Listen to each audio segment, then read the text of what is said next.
I'm Surabhi Upadhyay.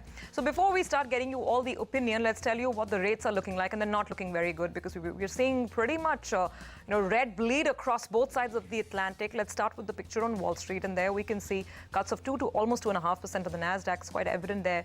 And Europe has had a very weak ride as well. There's not been much of a pullback from those lows. I mean, to an extent, the DAX was down almost 4.5% at one point in time. If you can call a 0.25% pullback a pullback, and that's what we're seeing on the screens. But it's been a very, very difficult day and a difficult start to 2015. It's not just equities. Very quickly, as we just told you in the headlines, the risk aversion mood is very evident. If you look at some of the benchmark bonds, whether the German 10-year or the US 10-year, there's money moving out of equities and moving towards the perceived safety of some of these top-rated papers. So that's what's going on. Let's get some more perspective. We've got Brenda Kelly, head analyst from London Capital Group, joining us now for a quick chat on the phone line. Brenda, appreciate you joining us on this call. What is the sense? Why do you think global markets have reacted so severely to this meltdown in China? The fact that the PMI numbers have been weak is not entirely new, is it? No, it certainly isn't. I think the backdrop of a weaker China has been a major theme over the last year or so, and it really came to a head at the end of the summer.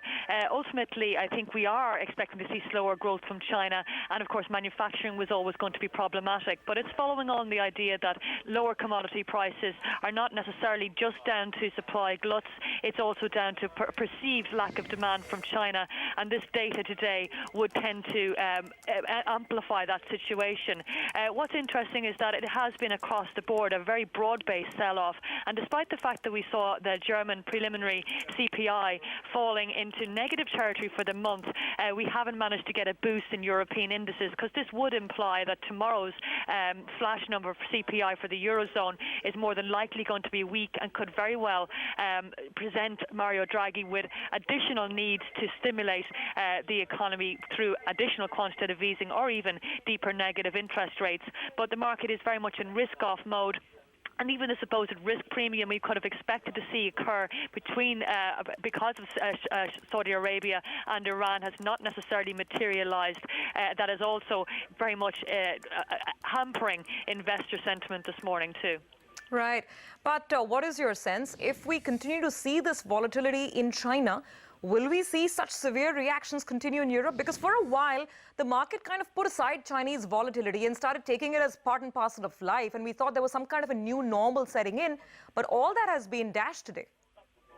It all has been to nothing, really. And obviously, I could probably imagine that we could see a little bit of a lift-off in China. There is additional stimulus and monetary and fiscal stimulus, both engaged and en route within China. And we could expect to maybe see a little bit of a bounce higher. I think markets are exceptionally bearish in China at the moment. It's very difficult to find a broker that is anyway bullish. That being said, I do sense that because it's the beginning of the year, and because that often, maybe 70% of the time, can mark how the outcome for the entire year can be, is really what's setting investors on edge.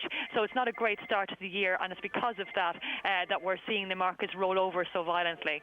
Okay, finally, Brenda, what's the next move for a lot of the global fund flows you expect? I mean, today, for instance, there's so much of risk aversion. There's a move towards some of the benchmark bonds.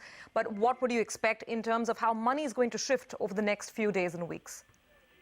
Well, I think the move in the dollar-yen is quite indicative of where we can probably see the markets going over the next number of weeks.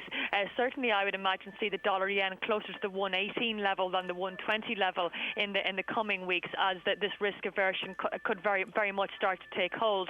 Obviously, we are in the middle of non-farm payroll week. It comes on Friday. That could very well set expectations for the markets as to when the next rate hike would be. But I would imagine that we'll remain reasonably range-bound, and as long as we remain above the 2000 level, maybe the 1996 level on the S&P 500, we could expect to see something of a bounce from here.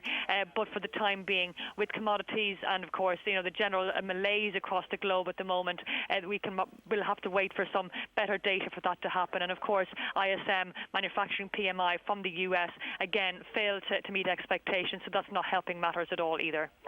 All right, Brenda, appreciate you joining us on the show this evening. Thanks so much. That's a view from London. Let's say hi to our next guest on the show.